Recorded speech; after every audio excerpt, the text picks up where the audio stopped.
On this episode of China Uncensored, the U.S. becomes China's baby's daddy. Hi, welcome to China Uncensored. I'm your host, Chris Chappell. U.S.-China relations have become, shall we say, more intimate. Chinese couples have been traveling to the U.S. and impregnating American women. Okay, that's a pretty sensational way of saying Chinese couples are using surrogate mothers in the States. A Chinese couple's fertilized eggs is implanted into the surrogate mother, an American, though sometimes it will be the surrogate mother's egg that is used. I'm sure that's done with all kinds of test tubes and Bunsen burners, you know, very tasteful. So this is a growing business. Now, I know the question that's probably on all of your minds right now. How do I get in on the action? I mean, why is this thing? Why are Chinese couples traveling to the U.S. to use American surrogate mothers? Well, there are a lot of infertile couples in China. According to the Chinese Population Association, about 40 million people in China are infertile. But surrogacy is illegal in China. I mean, think of how confusing that would be. Because of the one-child policy, most people are only allowed to give birth to one kid. So whose kid would that count towards? The couple or the one doing hard labor? See what I did there? Labor can mean both. Anyways, this is another big reason people are doing this. Some people want more than one child, but that's illegal. So what some people do is give birth in the U.S. The 14th Amendment guarantees the right of citizenship to anyone born in the United States. Bam! A little emperor with citizenship.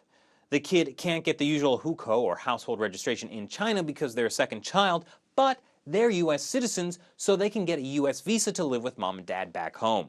And so it's the same thing with this growing surrogacy business. Get a U.S. baby and bring it back to China. And really, it's the American citizenship that's the big draw, because when the kid turns 21, they can apply for green cards for their entire family. Think about that. A lot of people write to me and say, oh, you know, the U.S. is way worse than China, which is a claim I've never tried to make, that the U.S. is better than anywhere else. But it seems like Chinese people are saying the U.S. is better than China. They're giving birth in the U.S. specifically so they can get out of China. What does that tell you? Then there's all the newly wealthy Chinese upper class who are moving their assets offshore, buying up property abroad, and sending their children to study in Western universities. That doesn't sound like people think things are in great shape. It sounds a little more like people are abandoning ship. And as for the so-called naked officials, it's a way out in case the political tides ever turn against them. Didn't work for Bo Xilai. But how common is it for Chinese parents to want to give birth in the U.S.? Well, at least common enough to become the central plot device in a romantic comedy. Finding Mr. Right, released earlier this year, is about a woman set on winning over her boyfriend, who just so happens to be incredibly rich and married to someone else. So when she becomes pregnant with his child, she snags his credit card, goes on a shopping spree, and flies to the U.S. to give birth there, so when she returns to China with a little U.S. citizen, how can he turn her down and not divorce his wife? If that's China's version of a romantic comedy, I'd hate to see a drama. And here's the other benefit. It's cheap, comparatively. Rich Chinese could apply for an EB-5 visa by investing at least $500,000 in a job-creating business, or they could just have a child born in America.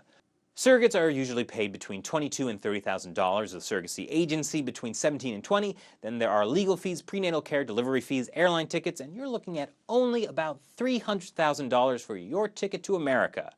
China may be the factory of the world, but it's the U.S. that's become the baby factory. Odd source of income for the States.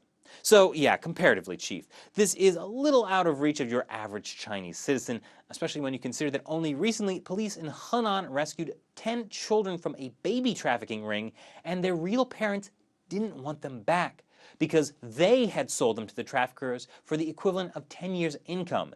In other words, about $4,000. They didn't want to pick up their kids because they were afraid of losing the money and having to pay fines they couldn't afford for having more than their allotted number of children. And here's where it gets creepy.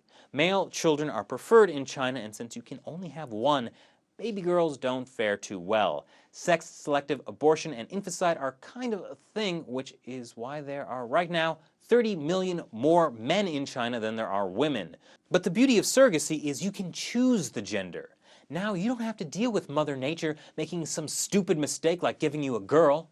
And now that that technology has developed to the point where you can basically have designer babies, a race of Chinese American supermen are being born that will rise to enslave us all.